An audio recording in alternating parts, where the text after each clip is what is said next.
Jorge Martin et Aprilia, c'est terminé. Enfin, si on joue sur les mots, il annonce plutôt qu'il renonce à son contrat de 2026, donc qui casse son contrat pour 2026 et qu'à la fin de l'année 2025, il peut signer où il veut. Ce sera un agent libre tout simplement. Donc on va voir la décision d'Aprilia de son côté, mais au moins on sait que ces histoires de clause de performance, qui voulait rallonger de 6 courses de plus, c'était vrai. Donc voilà, on a eu sa version maintenant comme il avait annoncé.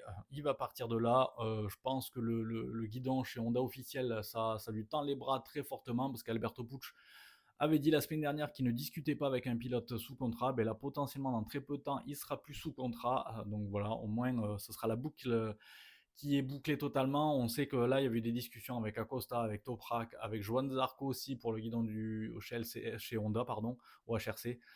Donc est-ce qu'il y a eu un peu de précipitation là maintenant pour bloquer ce guidon-là? Potentiellement que oui. Enfin voilà. N'hésitez pas en tout cas à me donner votre avis sur cette situation-là. Personnellement, dans son contrat, ça avait été stipulé comme ça, donc il a tout à fait le droit sportivement de le faire. Moralement, je suis plus sceptique là-dessus vis-à-vis de ce qui s'est passé. Est-ce qu'il a vraiment testé cette Aprilia dans des conditions réelles comme il le dit? Je suis pas tout à fait d'accord. Mais bref, ouais, ça se fait comme ça. S'il rebondit là-bas, tant mieux pour lui. Du moment que ça impacte pas trop je pense notamment à Zarco qui le mériterait aussi. Enfin bref. Voilà, n'hésitez pas à me dire ce que vous pensez en commentaire et puis à bientôt.